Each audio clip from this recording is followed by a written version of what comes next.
Et nous passons la semaine en Côte d'Or à Sœurs et nous commençons ce soir par un savoir-faire qui a été mis dans la lumière par les Jeux paralympiques, les prothèses pour personnes amputées.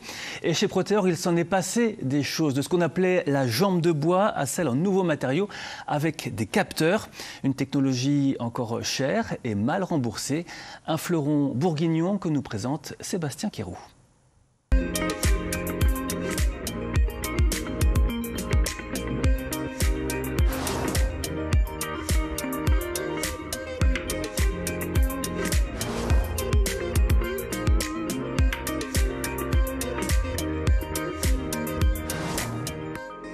Bienvenue à Sœurs, nous sommes tout au long de la semaine dans la vallée de la Saône, au sud de la Côte d'Or. Et c'est ici, dans cette commune de 2300 habitants, que l'avenir des prothèses orthopédiques est en train de se jouer, ce qui représente beaucoup d'espoir pour les personnes amputées.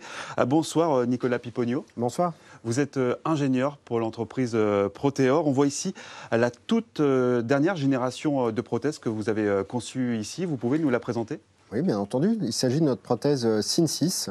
Alors SIN6, c'est une prothèse fémorale mécatronique, donc pour les personnes amputées au niveau de la cuisse. Et mécatronique parce que c'est un mélange de mécanique et d'électronique. Et elle rentre dans la catégorie des prothèses dites intelligentes. C'est-à-dire qu'on a un microprocesseur qui est embarqué, des capteurs, comme une centrale inertielle, un capteur d'effort. Et on va se servir de tous ces capteurs pour analyser ce que fait la personne et adapter le comportement de la prothèse à son activité. La particularité de SIN6, c'est qu'on l'a développé comme un système. Donc là, ce que vous voyez, c'est j'ai une jambe complète. C'est-à-dire j'ai le genou, j'ai la cheville, j'ai le pied. Et une des fonctionnalités typiques, c'est typiquement ce qu'on appelle la synergie. Donc vous voyez, quand j'active le genou, là, avec le guidon qui est dans ma main droite, on voit la pointe de pied qui remonte. Et donc, ça permet d'éviter de trébucher quand on passe le pas. Et tout cela grâce à un microprocesseur.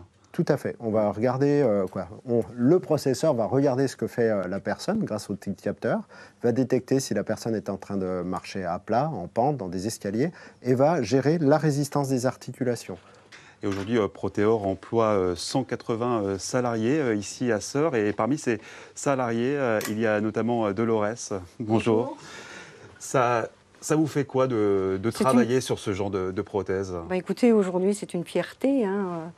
Je suis très fière de venir travailler le matin, surtout. Les patients ont retrouvé le sourire, une vie normale.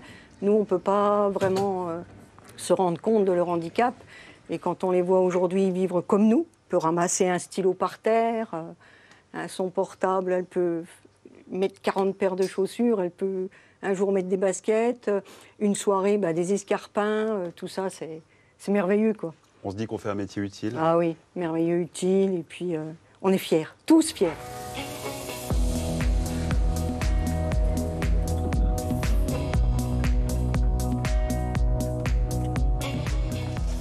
Bonsoir Jean-Jacques Topsan. Bonsoir. Alors à première vue, ça ne se remarque pas du tout, mais vous êtes porteur aujourd'hui d'une prothèse de jambe. Pour quelle raison ? Suite à un accident de moto il y a 20 ans, et donc j'ai dû être amputé, et maintenant je porte une prothèse SIN6. Il y a eu beaucoup d'étapes entre justement votre accident et l'arrivée de cette prothèse. Oui, au départ on a des prothèses beaucoup plus basiques, il faut réapprendre à marcher un peu comme un enfant. On marche, on tombe, on se relève, on recommence, mais on a du matériel de l'époque. C'était quoi comme matériel ? C'est un pied pendulaire, un genou hydraulique, point, quoi. Il y avait rien d'autre. Qu'est-ce que vous pouvez faire aujourd'hui que vous ne pouvez pas faire avant, par exemple ? Descendre des marches normalement, descendre une pente, m'arrêter dans la pente, monter la pente aussi.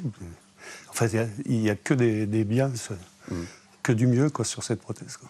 Ouais, on peut dire qu'aujourd'hui, grâce à cette prothèse, votre vie a changé. Complètement. Ouais. De quelle façon ? On n'a plus l'impression de porter une prothèse, quoi. On n'y prête plus attention. On marche comme tout le monde, on vit comme tout le monde.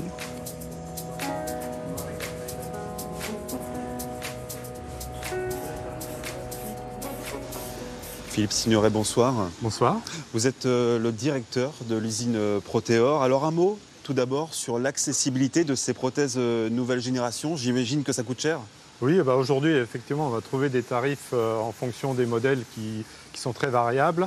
Mais le modèle SIN6, comme on l'a vu aujourd'hui, est une prothèse très haut de gamme avec un tarif qui est de plusieurs dizaines de milliers d'euros. Est-ce que c'est pris en charge par l'assurance maladie ?